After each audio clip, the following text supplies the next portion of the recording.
عداوت مجھ سے کیوں اتنی، میں تو قرآن کا داعی ہوں، رسول اللہ کا وارث، صحابہ کا سپاہی ہوں، مجھے ہے کفر سے نفرت، میں تو حق کا فدائی ہوں، زمانے کے ہر ایک ظالم ہر جابر سے لڑتا ہوں، مجھے جو حکم ربی ہے وہی میں کام کرتا ہوں، میں ایسی قوم سے ہوں جس سے باطل دل لرزتا ہے، بڑا مسٹر بنا پھرتا ہے اور کافر پہ مرتا ہے۔ اور مکرم حاضرین جمعہ، بزرگوں، سنت کے شیدائیوں، عزیز بچوں، پردہ نشین خواتین اسلامی ماں اور بہنوں، شب برات کیا صحیح اور کیا غلط، آج کے اس مبارک گھڑی میں اسی عنوان پر کتاب و سنت کی روشنی میں چند باتیں عرض کرنا چاہتا ہوں۔ اللہ سبحانہ و تعالی مجھے کتاب و سنت کے مطابق کما حق اس عنوان پر کہنے کی توفیق عطا فرمائے، اور ہم سب کو اس پر عمل کرنے کی توفیق عطا فرمائے، آمین یا رب العالمین۔ محترم حضرات، بنیادی بات ہمیں اور آپ کو جاننے کی ضرورت ہے کہ اللہ رب العالمین نے ہمیں اور آپ کو کیوں پیدا کیا ہے، اور ہم اور آپ سب جانتے ہیں کہ اللہ رب العالمین نے ہمیں اور آپ کو صرف اپنی عبادت کے لیے پیدا کیا ہے، جیسا کہ سورہ زاریات کی آیت نمبر 56 میں اللہ رب العالمین نے ارشاد فرمایا۔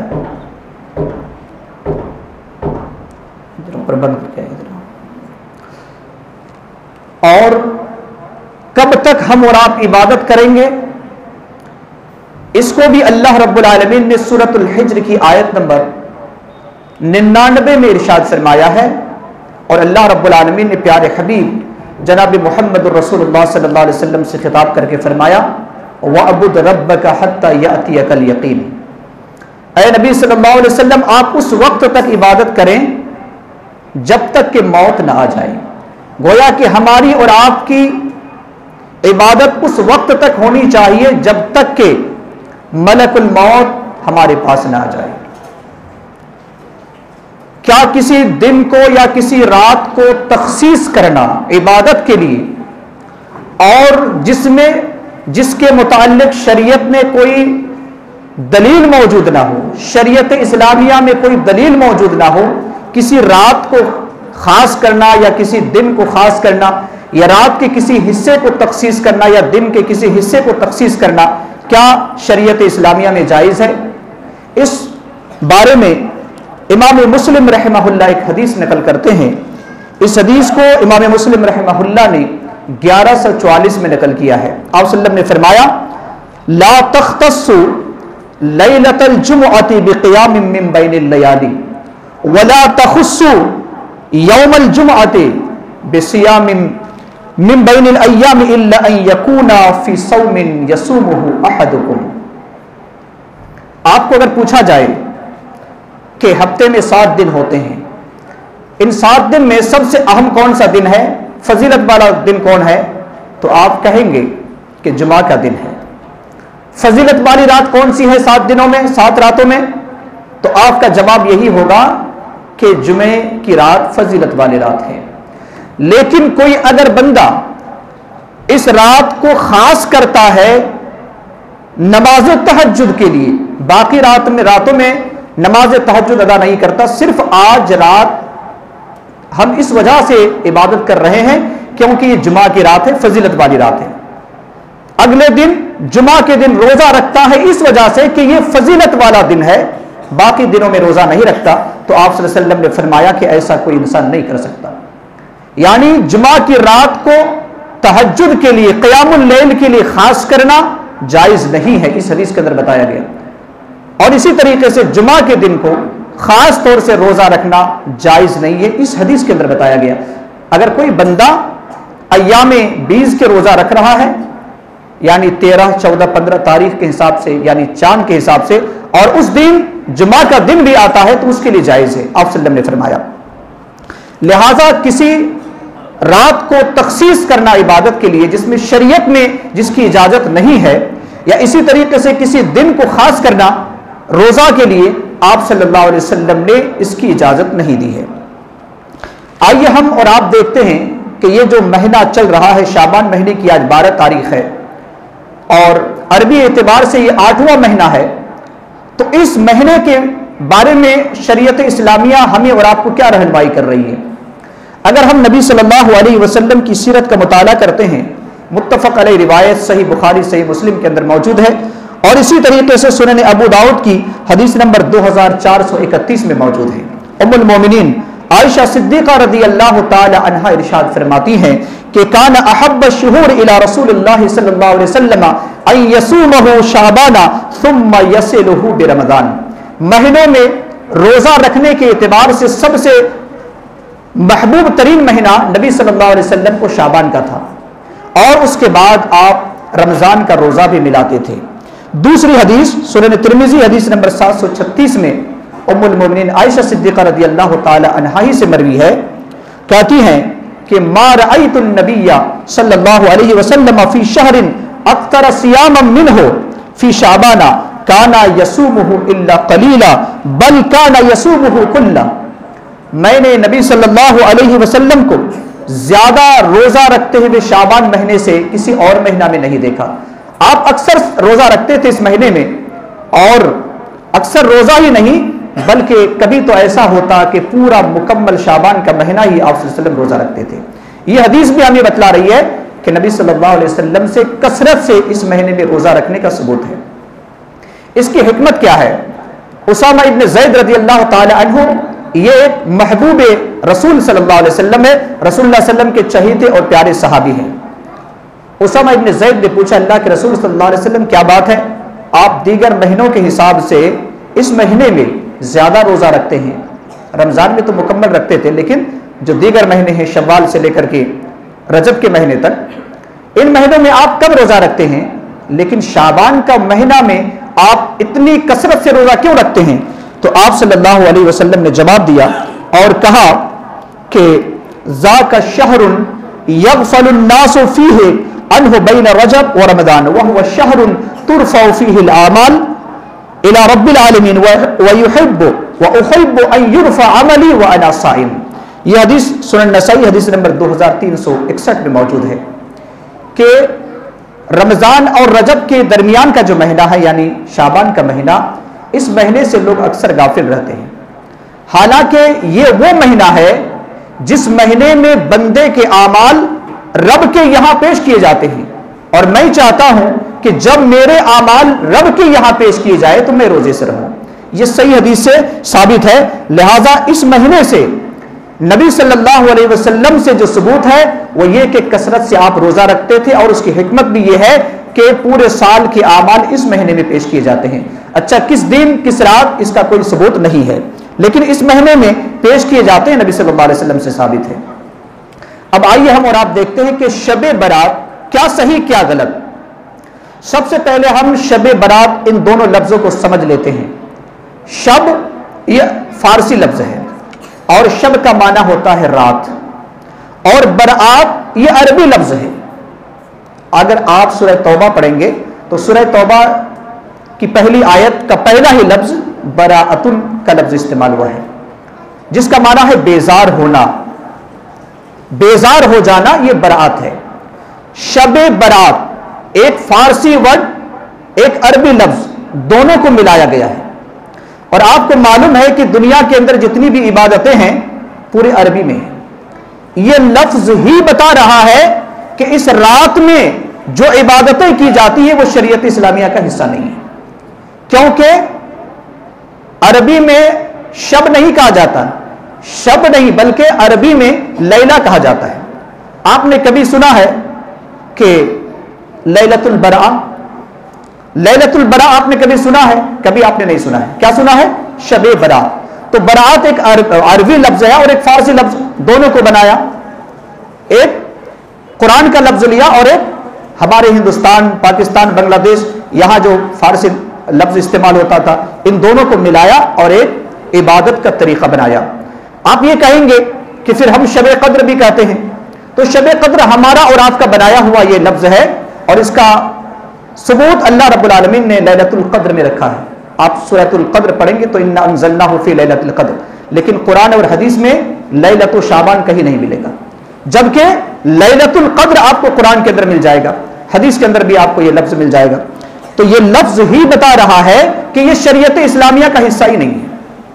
آئیے اب ہم اور آپ دیکھتے ہیں کہ اس رات میں ہمیں اور آپ کو کیا کرنا چاہیے، یا شریعت اسلامیہ میں اس کا کیا ثبوت ملتا ہے۔ ایک حدیث ملتی ہے، بلکہ دو حدیث، طبرانی کی، ابن حبان اور بیہقی کی، اور اسی طریقے سے صحیح الجامع کی ایک حدیث ملتی ہے۔ حالانکہ بعض محدثین نے اس حدیث پر کلام کیا ہے، اور علامہ ناصر الدین البانی نے اس حدیث کو اپنے صحیحہ کے اندر نقل کیا ہے اور حسن قرار دیا ہے کہ یہ حدیث صحیح ہے۔ وہ حدیث کیا ہے؟ وہ حدیث اس طریقے سے ہے کہ یطلع اللہ تبارک و تعالی الی خلقہ لیلۃ النصف من شعبان فیغفر لجمیع خلقہ الا لمشرک او مشاح۔ اللہ رب العالمین شعبان کی 15ویں رات کو رحمت کی نظر سے اپنی مخلوقات کی طرف دیکھتا ہے اور ساری مخلوق کی مغفرت فرماتا ہے سوائے دو قسم کے لوگوں کے۔ پہلی قسم مشرک اور دوسرے قسم کے لوگ مشاہن، یعنی کینہ رکھنے والا، بغض رکھنے والا، اس کی مغفرت نہیں ہوتی ہے۔ ٹھیک دوسری روایت بھی صحیح الجامع کے اندر اس کو بھی حسن قرار دیا گیا ہے کہ ان اللہ یطلع علی عبادہ فی لیلۃ النصف من شعبان فیغفر للمؤمنین ویملی للکافرین ویدعو اہل الحقد بحقدہ حتی یدعو۔ آپ صلی اللہ علیہ وسلم نے فرمایا کہ یقیناً اللہ تعالیٰ اپنے بندوں کی طرف شعبان مہینے کی 15 تاریخ کی رات کو رحمت کی نظر سے دیکھتا ہے، مومنوں کی مغفرت فرماتا ہے اور کافروں کو ڈھیل دیتا ہے تاکہ وہ ایمان لے آئے، اور حسد کرنے والوں کو بھی چھوڑ دیتا ہے اس وقت تک جب تک کہ بندہ حسد کرنا نہ چھوڑے۔ اگر حسد کرنا چھوڑ دیتا ہے تو اللہ اس کی بھی مغفرت فرما دیتا ہے۔ بس یہ دو حدیث ہے، حالانکہ ان حدیثوں کو بعض محدثین نے کلام کیا ہے، لیکن کچھ محدثین نے اس حدیث کو صحیح بھی قرار دیا ہے۔ لہٰذا اس حدیث کے روح پر، اس حدیث کی روشنی میں ہمیں اور آپ کو جس چیز کا ثبوت ملتا ہے، جس چیز کی تعلیم ملتی ہے، وہ یہ کہ وہ رات میں مغفرت ہوتی ہے، لیکن اس آدمی کی مغفرت ہوتی ہے جو شرک سے خالی ہو، جس انسان کے پاس شرک نہیں ہو، اور دوسرا جو کینہ رکھنے والا نہ ہو، بغض، عداوتی اور دشمنی رکھنے والا نہ ہو، اس کی مغفرت ہوتی ہے۔ اب ہم اور آپ آج جو دیکھتے ہیں ہمارے معاشرے کے اندر، اس رات میں بہت سارے اعمال کیے جاتے ہیں، اور ان میں سے کئی فضیلت کی حدیثیں بھی بیان کی جاتی ہیں۔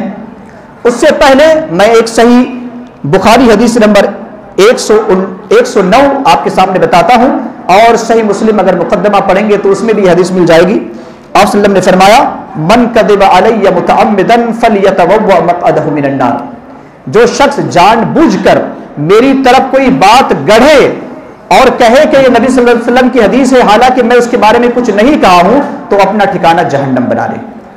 لہذا ابھی جو حدیثیں میں آپ کے سامنے بتا رہا ہوں صرف ہمارے معاشرے کے اندر رائج ہے، ہمارے معاشرے کے اندر ممبروں اور محرابوں کی زینت والی حدیث ہے، اس رات میں یہ حدیثیں بیان کی جاتی ہے، اسی لیے میں آپ کے سامنے بتا رہا ہوں، پھر اس کی حقیقت کا بھی میں آپ کے سامنے تجزیہ پیش کروں گا۔ سب سے پہلی حدیث جو عام طور پر بیان کی جاتی ہے اور آپ بھی سنے ہوں گے، اور اس حدیث کو امام ترمذی رحمۃ اللہ علیہ نے حدیث نمبر 739 میں نقل کیا ہے، اور وہ حدیث ام المومنین عائشہ صدیقہ رضی اللہ تعالی عنہا کے بارے میں ہے کہ آپ صلی اللہ علیہ وسلم کی باری ام المومنین عائشہ صدیقہ رضی اللہ تعالی عنہا کے یہاں پر تھی، اور آپ رات میں چپکے سے نکل کر کے چلے جاتے ہیں، قبرستان کی طرف چلے جاتے ہیں، لمبی حدیث ہے۔ پھر جب حضرت عائشہ بھی پیچھا کرتی ہے، نبی صلی اللہ علیہ وسلم کو معلوم ہوتا ہے، نبی صلی اللہ علیہ وسلم بھی آ جاتے ہیں، اس کے بعد جب سوال جواب ہوتا ہے تو نبی صلی اللہ علیہ وسلم فرماتے ہیں کیا کہ ان اللہ تبارک و تعالی ينزل لیلۃ النصف من شعبان الى السماء الدنیا فیغفر لاکثر من شعر غنم کلب، کہ اللہ رب العالمین نصف شعبان کی رات کو پہلے آسمان پر آتا ہے اور آ کر کے اللہ رب العالمین معاف فرماتا ہے کتنے لوگوں کو؟ بنو کلب کے بکریوں کے بال کے برابر جتنے لوگوں کی مغفرت فرماتا ہے۔ یہ حدیث کو آپ نے اکثر سنا ہوگا منبر و محراب سے، اور اسی طریقے سے اس رات میں خصوصی طور پر بیان کی جاتی حدیث۔ اس حدیث کو امام ترمذی رحمہ اللہ نے نقل کرنے کے بعد وہ کہتے ہیں کہ یہ حدیث ضعیف ہے۔ امام بخاری رحمۃ اللہ علیہ بھی اس حدیث کو ضعیف کہا کرتے تھے، اور اس کی وجہ یہ ہے کہ اس میں ایک راوی ہے یحییٰ بن ابی کثیر، یحییٰ بن ابی کثیر، اور یحییٰ بن ابی کثیر انہوں نے روایت کی ہے عروہ سے۔ عروہ ایک راوی ہے سلسلہ سند میں، تو یحییٰ روایت کرتے ہیں کس سے؟ عروہ سے۔ اور جب عروہ اور یحییٰ دونوں کی زندگی دیکھا جاتا ہے تو یحییٰ کا سماع، یحییٰ کا سننا یا یحییٰ کا عروہ کی مجلس میں بیٹھنا کبھی ثابت ہی نہیں ہے۔ گویا کہ آپ نے مجھ سے کوئی بات سنی ہی نہیں، یا میرے مر جانے کے بعد اگر کوئی کہے کہ میں نے فلاں سے یہ سنا تھا تو ظاہر سی بات ہے کہ وہ بات قابل قبول نہیں ہے۔ جب آپ مجھ سے براہ راست سنیں گے تو یہ بات قابل قبول ہے۔ اگر کوئی کہہ دے، یحییٰ کہے کہ میں نے عروہ سے سنا تھا، جبکہ تاریخ کا مطالعہ کیا جاتا ہے تو یحییٰ اور عروہ دونوں کا زمانہ ایک زمانہ نہیں تھا، نہ ہی ان کے شاگرد تھے اور نہ ہی ان کی مجلس میں کبھی بیٹھتے تھے، اور نہ ہی ان سے کوئی سماع اس کا ثبوت ہے۔ لہٰذا اس بات، یہ جو راوی ہیں جس راوی کو مجہول قرار دیا، لہٰذا یہ حدیث قابل حجت نہیں ہے، کیونکہ کوئی بھی انسان اگر کہہ دے کہ اس طریقے سے میں نے فلاں سے سنا ہے اور فلاں کہتے تھے کہ نبی صلی اللہ علیہ وسلم نے ایسا فرمایا ہے، تو یقیناً ہم اس کو نہیں مان سکتے، کیونکہ سلسلہ سند میں منقطع ہے، بیچ میں انقطاع آ گیا ہے، لہٰذا ہم اس حدیث کو نہیں مان سکتے ہیں۔ یہی وہ حدیث ہے جس کو عام طور پر بیان کی جاتی ہے، جبکہ اس کے مد مقابل میں ایک صحیح بخاری اور صحیح مسلم کی حدیث ہے، بلکہ صحیح مسلم حدیث نمبر 974 میں حضرت عائشہ رضی اللہ تعالی عنہا کا قصہ موجود ہے، اور اس قصے میں تفصیلی گفتگو، لمبی گفتگو ہے، آپ صلی اللہ علیہ وسلم نکل کر جاتے ہیں، لیکن اس میں کسی رات کی تخصیص نہیں ہے کہ آپ صلی اللہ علیہ وسلم شعبان کی 15ویں رات کو قبرستان گئے تھے یا کون سی رات کو گئے تھے۔ لہٰذا جس کا کوئی ثبوت ہی نہیں ہے تو پھر ہم اور آپ اس حدیث کو دلیل بنا کر کے قبرستان خصوصی طور پر اس رات میں کیسے جا سکتے ہیں؟ اور دوسری بات یہ ہے کہ اگر اس حدیث کو صحیح بھی مان لی جائے تو پھر نبی صلی اللہ علیہ وسلم کو اللہ رب العالمین نے حکم دیا تھا، اور نبی صلی اللہ علیہ وسلم اس کے بعد بھی تو اور گئے ہوں گے، اور آپ کے بعد تو صحابہ اکرام تھے، تو کسی صحابی سے تو آپ کا ثبوت نہیں ہے۔ آپ صلی اللہ علیہ وسلم کے صحابہ 15ویں شعبان کو صحابہ اکرام جاتے تھے اور قبرستان میں جا کر کے مغفرت کی دعائیں کرتے تھے، زیارت قبور کا اہتمام کرتے تھے۔ کسی صحابی سے تو اس کا ثبوت ملتا، لیکن کسی صحابی سے اس کا ثبوت نہ ملنا یہ اس بات کی دلیل ہے کہ یہ حدیث صحیح نہیں ہے۔ اگر صحیح ہوتی یہ حدیث تو سب سے پہلے، ہم سے پہلے صحابہ اکرام اس پر عمل کرتے، جو کہ صحابہ اکرام سے اس کا عمل ثابت نہیں ہے۔ اسی طریقے سے اور ایک حدیث بیان کی جاتی ہے کہ اذا کان لیلۃ النصف من شعبان فقوموا لیلتها وصوموا یومها فإن اللہ ينزل فیہا لغروب الشمس الى سماء الدنیا، کہ جب شعبان کی 15ویں رات آ جائے تو رات میں قیام کرو اور اگلے دن روزہ رکھو، کیونکہ اللہ رب العالمین غروب شمس تک، یعنی غروب شمس سے لے کر صبح تک اللہ رب العالمین پہلے آسمان پر رہتا ہے۔ اس حدیث کو بھی بہت سارے حدیثوں نے، محدثین اکرام نے بیان کیا، لیکن حدیث کی جو معتبر کتابیں ہیں ان کتابوں میں اس حدیث کو بیان نہیں کیا گیا ہے، جبکہ اس کے برعکس ہمیں اور آپ کو صحیح بخاری کی ایک حدیث ہے، اور صحیح بخاری کی 1145 نمبر کی حدیث، صحیح بخاری میں اسی حدیث کو 6221 میں بیان کیا گیا، اور صحیح بخاری ہی کی حدیث نمبر 7494 میں، اور اسی طرح کی حدیث صحیح مسلم میں 758 میں بیان کیا گیا ہے کہ اللہ رب العالمین ایک دو رات نہیں بلکہ ہر رات جب رات کا 2/3 حصہ گزر جاتا ہے تو سمائی دنیا پر آتا ہے. ہر رات، ایک رات نہیں، شعبان کی رات نہیں. لہذا انسان کو ہر رات عبادت کرنی چاہیے. یہ اللہ کے رسول صلی اللہ علیہ وسلم کا عمل ہے. اور آپ کو معلوم ہوگا کہ نبی صلی اللہ علیہ وسلم کتنا رات میں جاگا کرتے تھے، شب بیداری کرتے تھے، یہاں تک کہ آپ لمبا لمبا قیام کرتے تھے پوری زندگی بھر، اور آپ کے پیر میں ورم آ جاتا، آپ کے پیر پھٹنے لگتے.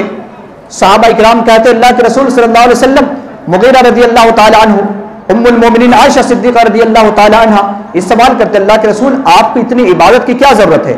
اللہ رب العالمین نے آپ کے اگلے پچھلے تمام گناہوں کی مغفرت کا اعلان کیا ہے. تو آپ صلی اللہ علیہ وسلم نے فرمایا افلا اکون عبدا شکورا، کیا میں اللہ کا شکر گزار بندہ نہ بنوں؟ لہٰذا ہر رات انسان کو عبادت کرنی چاہیے، بالخصوص شعبان کی 15ویں رات کو خاص کرنا، جیسا کہ میں نے بتایا تھا شروعات میں صحیح مسلم کے حوالے سے 1144 نمبر کی حدیث سے کہ کسی رات کو تخصیص مت کرو جس کا شریعت میں کوئی وجود نہیں ہے. اسی طریقے سے ایک نماز جسے صلاۃ الفیہ کہا جاتا ہے، ہزاری نماز، شعبان کی 15ویں تاریخ کو رات میں اس نماز کو ادا کی جاتی ہے 100 رکعت، اور ہر رکعت کے بعد یعنی ہر رکعت میں سورہ فاتحہ کے بعد سورہ اخلاص کو 10 مرتبہ پڑھا جاتا ہے. اور اس طریقے سے 100 رکعت میں اگر آپ پڑھیں گے تو 1000 ہو جائے گا. اسی لیے اس نماز کا نام صلاۃ الفیہ یا ہزاری نماز ہے. اس نماز کے بارے میں ملا علی قاری حنفی رحمہ اللہ فرماتے ہیں کہ اس کا کوئی ثبوت ہی نہیں ہے. جو لوگ اس طریقے سے عبادت کرتے ہیں ہزاری نماز کا، نبی صلی اللہ علیہ وسلم سے اس کا کوئی ثبوت نہیں ہے. لہذا ہمیں اور آپ کو مخصوص روزہ رکھنا، مخصوص رات میں قیام کرنا اللہ کے رسول صلی اللہ علیہ وسلم سے ہمیں اور آپ کو اس کا کوئی ثبوت نہیں ملتا ہے. اور اس رات میں لوگ کیا کرتے ہیں؟ بڑے عجیب عجیب کارنامے کرتے ہیں. شب برات کو عید سمجھ کر کے نئے کپڑے اور اسی طریقے سے اپنے مکانوں کی آرائش کرتے ہیں. اور خاندان، ان کا عقیدہ یہ ہوتا ہے کہ خاندان کا کوئی اگر فوت شدہ انسان ہے تو ان کے من پسند کے کھانے بھی تیار کیے جاتے ہیں، مٹھائیاں، حلوے اور دیگر اشیاء، ان تمام چیزوں کا اہتمام کیا جاتا ہے اور گھر کے ایک مخصوص جگہ پر رکھ دیا جاتا ہے. اور ان کا عقیدہ یہ ہوتا ہے کہ روحیں آتی ہیں، یعنی مردوں کی عید یا بڑوں کی عید. آپ کے یہاں پر بڑوں کی عید یا مردوں کی عید کہا جاتا ہے. اہتمام کے ساتھ مردوں کی عید نہیں کہتے عزت کے لیے، لیکن بڑوں کی عید کہتے ہیں. اس کا مقصد بھی یہی ہے کہ ان کے من پسند کے کھانے جو بھی کھاتے تھے، جو ہمارے آبا و اجداد تھے، ہم بنا کر کے تیار کر کے 15ویں شعبان کی رات کو رکھ دیتے ہیں تاکہ وہ آ کر کے کھائیں گے.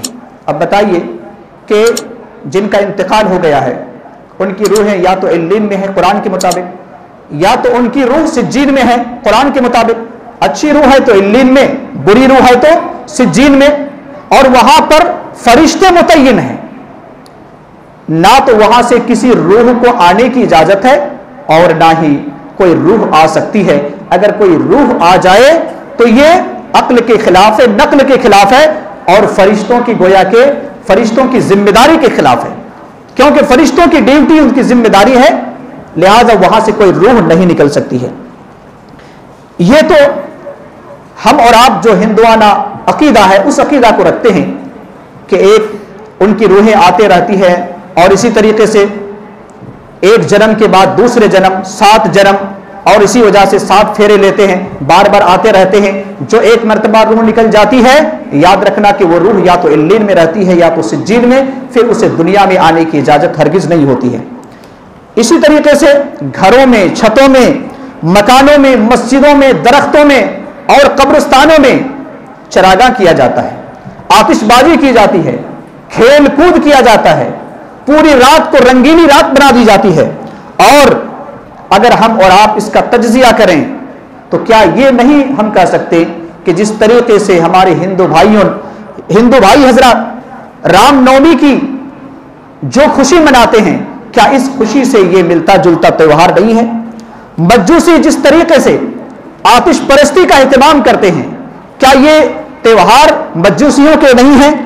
جس طریقے سے عیسائی لوگ کرسمس ڈے پر اس طرح کا اہتمام کرتے ہیں، چراگاہ کا اہتمام کرتے ہیں، کیا اسلام اس کی اجازت ہمیں اور آپ کو دیتا ہے؟ ہرگز نہیں۔ لہذا اس رات کو آتش بازی کرنا، پٹاخے پھوڑنا اور مختلف قسم کے کھانے بنانا اور گھروں میں، مکانوں میں، مسجدوں میں چراگاہ کرنا، بتیاں جلانا، لائٹ جلانا شریعت اسلامیہ کا یہ حصہ نہیں ہے۔ در حقیقت یہ غیر شرعی عمل ہے جو بدقسمتی سے اسلام کے اندر لوگوں نے داخل کر دیا ہے، اور یہی وجہ ہے کہ یہ امت روایت میں کھو گئی، یہ امت روایت میں کھو گئی، حقیقت خرافات میں کھو گئی۔ آج ہمارے اور آپ کے درمیان جو حقیقی چیز ہونی چاہیے تھی وہ چیز نہیں ہے، اور اس نماز کے بعد، ہزارے نماز کے بعد پھر اہتمام کیا جاتا ہے مخصوص اجتماعی دعا کا۔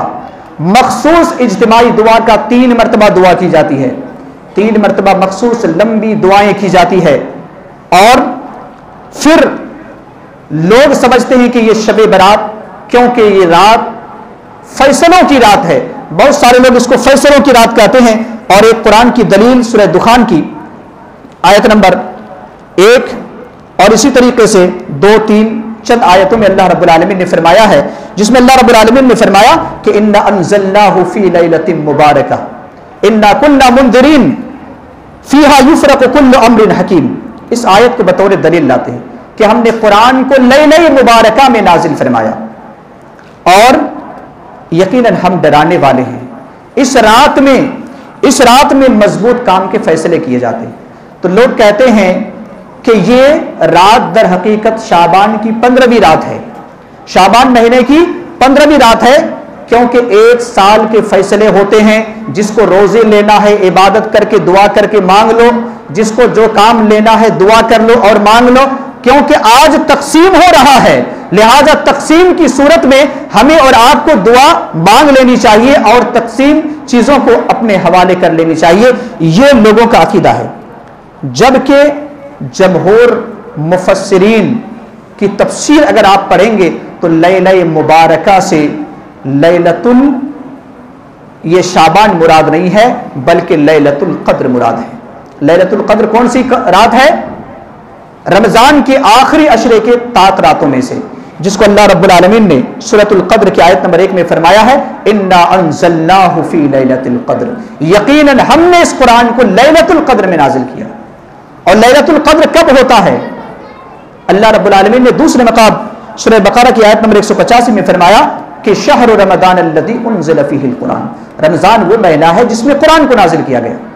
تو قرآن کا نزول کا مہینہ رمضان کا ہے، نہ کہ شعبان کا مہینہ ہے، جبکہ بعض لوگوں نے کہا کہ یہ شعبان کے مہینے میں 15ویں تاریخ کو قرآن نازل ہوا ہے۔ اس آیت کو دلیل کے طور پر یعنی سورہ دخان کی آیت نمبر 3 اور 4 اِنَّا أَنزَلْنَاهُ فِي لَيْلَةٍ مُبَارَكَةٍ، یعنی مبارک رات میں۔ اچھا مبارک رات کیسے ہوتی ہے؟ آپ کو معلوم ہوگا کہ برکت کس کو کہا جاتا ہے؟ برکت اس چیز کو ہم اور آپ کہیں گے کہ دیکھنے میں کم ہو لیکن وہ کفایت کر جائے، بہت زیادہ ہو جائے، اس کو ہم اور آپ برکت کہیں گے۔ زیادہ چیزوں کا اکٹھا ہونا یہ برکت نہیں ہے، کم چیزوں میں کافی ہو جانا یہ برکت ہے۔ تو کم چیزوں میں کافی کیسے ہوتی ہے؟ لیلۃ القدر میں آپ لیلۃ القدر پڑھیے، اللہ رب العالمین نے کیا فرمایا کہ لیلۃ القدر خیر من الف شہر، لیلۃ القدر 1000 مہینوں سے بہتر ہے۔ یعنی لیلۃ القدر کی جو ایک رات ہے اس کو ترازو کے ایک پلے میں رکھیے اور 1000 مہینے کی رات کو ایک پلے میں رکھیے، تو اللہ رب العالمین نے فرمایا کہ یہ پلڑا جھک جائے گا۔ یعنی رات تو چھوٹی ہے لیکن 1000 مہینوں سے یہ بہتر ہے، 1000 مہینوں سے زیادہ برکت والی رات ہے، یہ آپ اللہ رب العالمین نے فرمایا ہے۔ تو اس اعتبار سے لیلہ مبارکہ سے مراد شعبان کی 15ویں تاریخ نہیں بلکہ لیلۃ القدر ہے، اور وہ رمضان کے مہینے میں ہے، اور رمضان کے مہینے کے آخری عشرہ کے 7 راتوں میں سے کسی ایک رات میں ہے۔ آپ کہیں گے کہ یہ رات اگر مغفرت کی رات ہے تو پھر ہم اس رات میں کیوں نہ شب بیداری کریں، کیوں نہ ہم جاگیں، کیوں نہ ہم قبرستان جائیں، کیوں نہ ہم خاص نماز کا اہتمام کریں، کیوں نہ ہم اگلے دن روزہ رکھیں؟ تو اس کا جواب ایک ہی ہے، اللہ رب العالمین نے ہمارے اور آپ کے لیے جس کو آئیڈیل بنایا ہے وہ کسی اور کی شخصیت نہیں بلکہ جناب محمد الرسول اللہ صلی اللہ علیہ وسلم کی شخصیت ہے۔ اور آپ صلی اللہ علیہ وسلم کے بارے میں اللہ رب العالمین نے فرمایا لقد کان لکم فی رسول اللہ اسوۃ حسنہ، اے دنیا کے لوگوں، رہتی دنیا تک نبی صلی اللہ علیہ وسلم کی ذات مقدسہ میں تمہارے لیے نمونہ موجود ہے۔ تم عبادت کیسی کرو گے، تم روزہ کیسے رکھو گے، تم عبادت کب کرو گے، نماز کب پڑھو گے، روزہ کب رکھو گے، اور اسی طریقے سے تم دنیا کے معاملہ میں لوگوں سے کیسے گفتگو کرو گے، لوگوں سے کس طریقے سے میل ملاپ کرو گے، تمہارے اخلاق کیسے ہوں گے، تمہاری شادی بیاہ کیسی ہوگے، اللہ رب العالمین نے ساری چیزوں کو تفصیل کے ساتھ بیان کر دیا اور آئیڈیل اور نمونہ بنایا تو جناب محمد الرسول اللہ صلی اللہ علیہ وسلم کو بنایا۔ لہذا نبی صلی اللہ علیہ وسلم سے جس کا ہمیں ثبوت نہیں ہے وہ چیز کتنی ہی خوبصورت کیوں نہ ہو ہم انجام نہیں دے سکتے ہیں۔ کیوں؟ بعض لوگ کہتے ہیں ہم تو عبادت ہی کرتے ہیں، ہم تو روزہ ہی رکھتے ہیں، تو عبادت ہی کرنا، روزہ ہی رکھنا نبی کے طریقے سے ہٹ کر کے یہ کوئی عبادت نہیں ہوتی۔ آپ سے اگر پوچھا جائے ابھی خطبہ جمعہ کے بعد 2 رکعت نماز پڑھیں گے، امام صاحب 2 رکعت کے بجائے 4 رکعت پڑھا دیے، آپ کیا کہیں گے؟ امام صاحب نے صحیح نماز پڑھائی، کیونکہ 2 رکعت نماز، پھر بعد میں 2 رکعت نماز ہی تو پڑھے نا، کوئی دوسری عبادت تو نہیں کی ہے۔ آپ کہیں گے نہیں انہوں نے غلط کی ہے، کیوں غلط کی ہے؟ کیونکہ نبی صلی اللہ علیہ وسلم سے 2 ہی رکعت کا ثبوت ہے اور ہم امام صاحب نے 4 رکعت پڑھا دی ہے۔ تو کہنے کا مطلب یہی ہے کہ عبادت ایک توقیفی امر ہے، اس توقیفی امر میں ہم اپنی طرف سے کسی چیز کو داخل نہیں کر سکتے، وہاں سے کسی چیز کو نکال نہیں سکتے۔ جس کا ثبوت قرآن اور حدیث کے اندر ہے ہم وہی عمل کریں گے، اور جس کا ثبوت قرآن و حدیث کے اندر نہیں ہے ہم اسے ترک کر دیں گے، کیونکہ وہ شریعت کا حصہ نہیں ہے۔ اسی کو نبی صلی اللہ علیہ وسلم نے بدعت قرار دیا ہے، جس کو آپ نے ہر جمعہ خطبہ میں فرمایا کرتے تھے اما بعد فإن خير الحديث كتاب الله وخير الهدي هدي محمد صلى الله عليه وسلم وشر الأمور محدثاتها وكل محدثة بدعة وكل بدعة ضلالة وكل ضلالة في النار۔ آپ صلی اللہ علیہ وسلم ہمیشہ ہر جمعہ خطبہ میں کہا کرتے تھے، آپ نے یہ بھی فرمایا، صحیح بخاری کی روایت ہے، من عمل عملا ليس عليه امرنا فهو رد، جس نے دین کے معاملہ میں کسی نئی چیز کو ایجاد کیا جس کے بارے میں ہمارا حکم نہیں ہے وہ مردود ہے۔ لہذا اگر کوئی چاہتا ہے 15ویں شعبان کی رات میں اپنی بخشش، اور اگر کوئی چاہتا ہے کہ ہماری مغفرت ہو جائے تو اسے 2 کام کرنا پڑے گا، اگر مشرک ہے تو شرک کو چھوڑنا پڑے گا، اور اگر کینہ رکھنے والا ہے تو کینہ کو چھوڑنا پڑے گا۔ اللہ رب العالمین مغفرت فرمائے گا۔ اللہ رب العالمین ہم تمام لوگوں کو کتاب و سنت کے مطابق زندگی گزارنے کی توفیق عطا فرمائے، بدعات اور خرافات سے ہم تمام مسلمانوں کی حفاظت فرمائے، کتاب و سنت کے راہ پر چلنے کی توفیق عطا فرمائے۔ رب کریم ہم میں سے جو بیمار ہے اے اللہ تو نے شفائے کاملہ اور صحت عاجلہ عطا فرما، پریشان حال لوگوں کی پریشانی کو دور فرما، اور الہ العالمین جو یہ بیماری پھر سے ایک مرتبہ پھیل رہی ہے اے اللہ تو اپنے فضل و کرم سے اس بیماری کو دور فرما دے۔ الہ العالمین رمضان کی جو رونقیں اور جو برکتیں رہتی ہے اے اللہ تو اسے گزشتہ رمضان کی طرح نہیں بلکہ ہر سال رمضان میں جس طریقے سے تو برکتوں کا نزول فرماتا ہے اور مسجدوں میں رحمتوں اور رحمتیں اور رونقیں رہتی ہے، اے اللہ اس رونق کو تو پھر سے بحال فرما دے، اس بیماری کو اے اللہ تو جڑ سے ختم فرما دے، اور ہمارے ملک کی حفاظت فرما الہ العالمین، پورے دنیا کی حفاظت فرما الہ العالمین۔ جب تک ہم زندہ رہیں رب کریم ایمان اور اسلام کی حالت میں زندہ رکھ، جب اپنے پاس بلا ایمان اور اسلام کی حالت میں بلا۔ آمین وآخر دعوانا الحمدللہ رب العالمین۔ بارک اللہ لنا ولکم فی القرآن العظیم ونفعنا وإیاکم بالآیات والذکر الحکیم۔